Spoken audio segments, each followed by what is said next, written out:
Assalamualaikum warahmatullahi wabarakatuh. Bismillah, alhamdulillah, wassalatu wassalamu ala rasulillah wa ala alihi wa sahbihi wa mawalah wa la hawla wa la quwata illa billah. Para pemirsa yang dirahmati Allah, Allah subhanahu wa ta'ala berfirman, Ud'uni astajib lakum. Surah Ghafir ayat 60. Kemudian Allah berfirman dalam surah Al-Baqarah 186, Wa idza sa'alaka 'ibadi 'anni fa inni qarib ujibu da'watat da'i idza da'an. Al-ayah.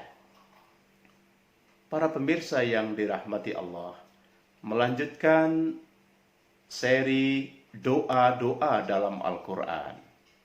Di awal tadi saya kutipkan firman Allah dalam surah Ghafir ayat 60.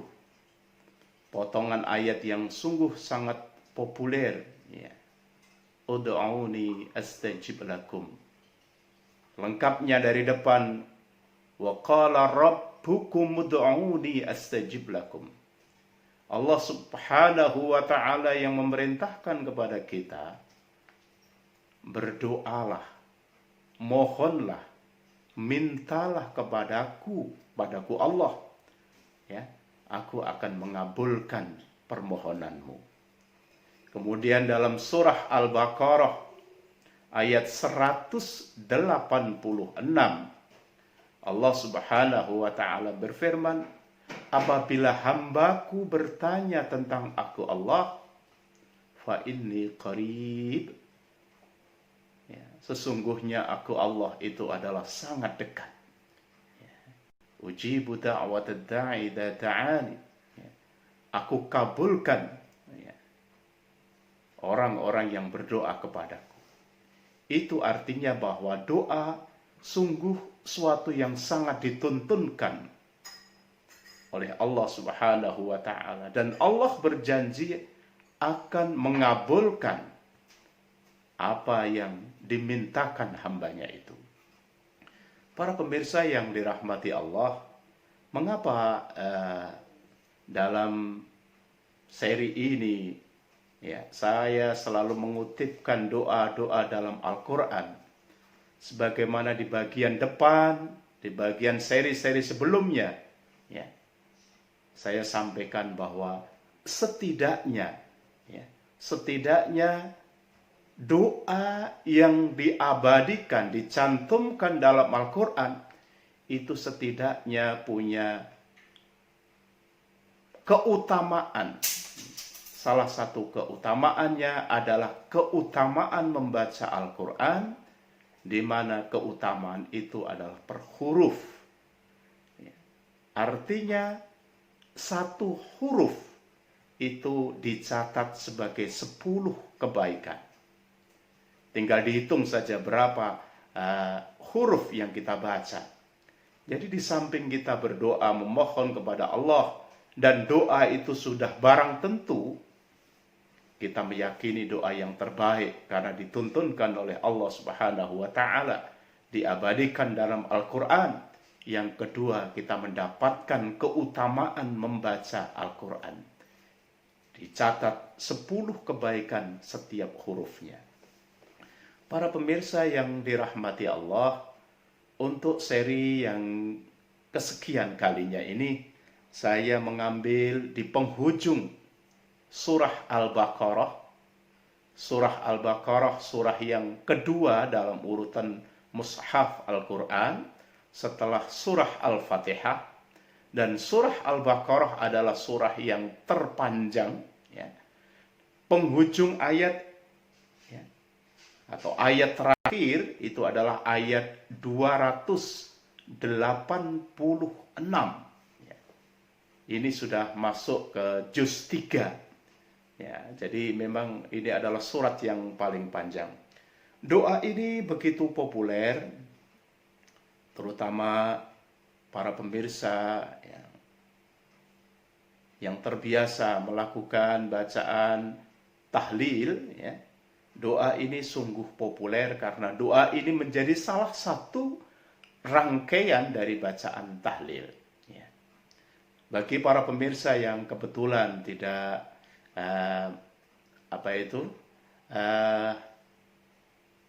mengamalkan tahlil itu, setidaknya ini adalah karena diabadikan dalam Al-Quran, artinya doa ini sungguh merupakan contoh yang luar biasa. Ada banyak rangkaian yang kita mohonkan kepada Allah dalam ayat terakhir surah Al-Baqarah ini. Ya. Saya akan mengambil di penghujungnya, di penghujungnya saja. A'udzu billahi minasyaitonir rajim. Rabbana la tu'akhidna in nasina aw akhtana. Rabbana wa la tahmil 'alaina isran kama hamaltahu 'alal ladzina min qablina. Rabbana wa la tuhammilna ma la taqata lana bih wa'fu 'anna waghfir lana warhamna anta maulana fansurna 'alal qaumil kafirin. Sungguh luar biasa doa yang dituntunkan Allah dalam penghujung surah Al-Baqarah ini.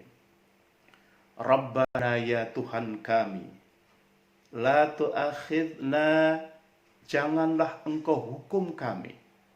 Di sini dimaknai janganlah engkau beri hukuman kepada kami, ya Allah. Inna sina, jika kami melakukan kesalahan.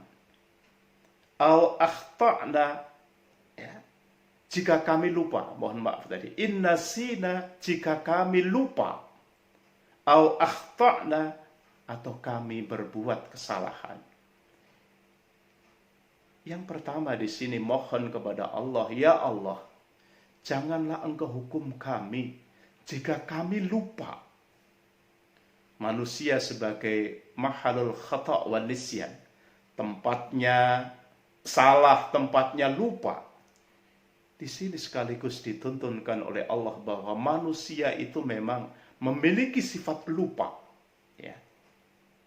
Ini berbeda kalau dalam kaitannya dengan hukum positif, hukum manusia, di mana lupa itu ya, tidak menggugurkan sebuah hukuman.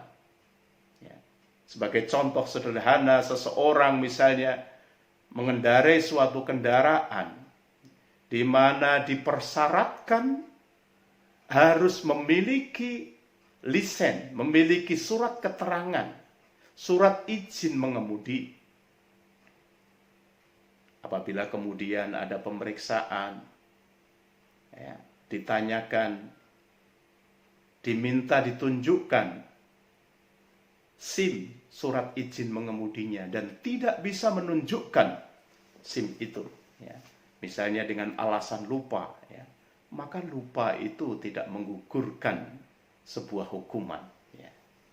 Tetapi berkaitan dengan hablum minallah, Allah menuntunkan, ya Allah, janganlah engkau hukum kami jika kami lupa. Ya. Lupa adalah sifat manusiawi. Dalam ketentuan yang lain, para pemirsa tentunya sudah mempelajari bagaimana kalau misalnya seorang yang berpuasa, kemudian ternyata lupa dia makan, dia minum, ya, maka lupa itu tidak membatalkan puasa. Kecuali kalau kemudian lupa, ingat, kemudian udah tanggunglah, dilanjutkan saja. Sudah barang tentu itu bukan lupa lagi sifatnya. Rabbana la tu'akhidna in nasina. Ya Allah, jangan engkau hukum kami, ya Allah, jika kami ternyata lupa. Ya. Au akhtana, atau kami berbuat kesalahan. Para pemirsa yang dirahmati Allah, itu doa yang mengawali dari penghujung ini adalah dua doa. Ya Allah, ya, kita memohon kepada Allah agar Allah menggugurkan sebuah hukuman. Ya, Allah punya hak untuk menghukum, tapi Allah bisa menggugurkan hukuman itu. Dan kita mohon, ya Allah, Rabbana la tu'akhidna in nasina aw akhtana. Kemudian yang berikutnya, Rabbana wala tahmil alaina isran kama hamaltahu 'alal ladzina min qablina. Rabbana, ya Tuhan kami, wala tahmil alaina isra.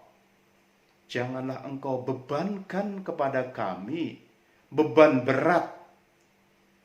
Di sini dalam terjemahan sering dimaknai beban berat. Ya. Kama hamaltahu 'alal ladzina min qablina.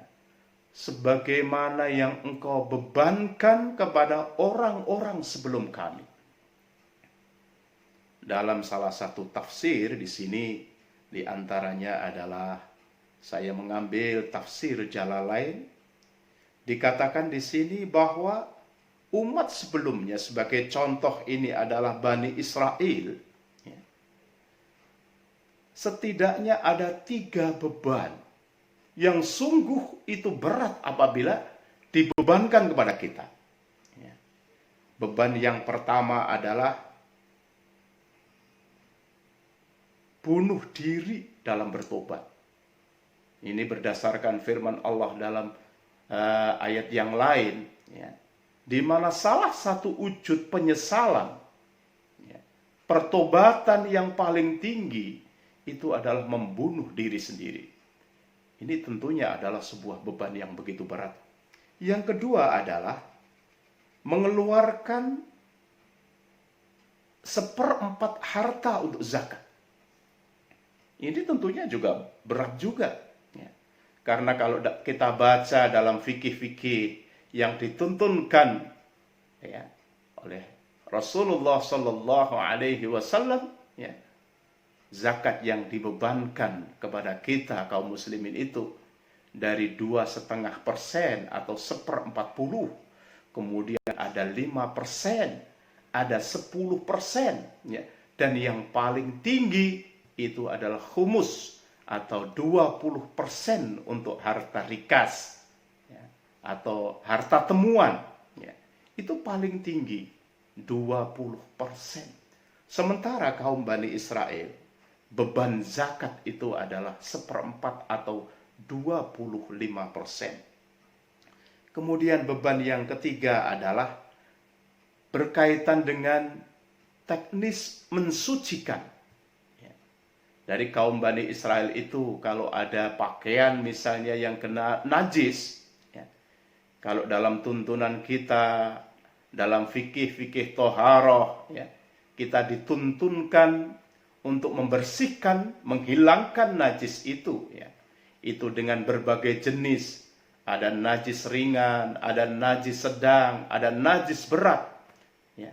Tapi sampai najis berat sekalipun, yang dicuci dengan 7 kali, ya, proses pencucian yang salah satunya menggunakan debu, ya.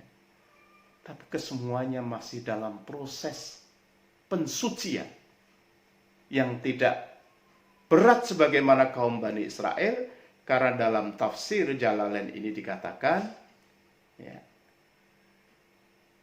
untuk membersihkan, ya, misalnya benda pakaian misalnya yang kena najis, bukan disucikan sebagaimana tuntunan itu. Bukan dibasuh, bukan dikorek, bukan dihilangkan baunya, dihilangkan wujudnya. Tapi di sini diriwayatkan harus dipotong, harus dikorek itu najisnya.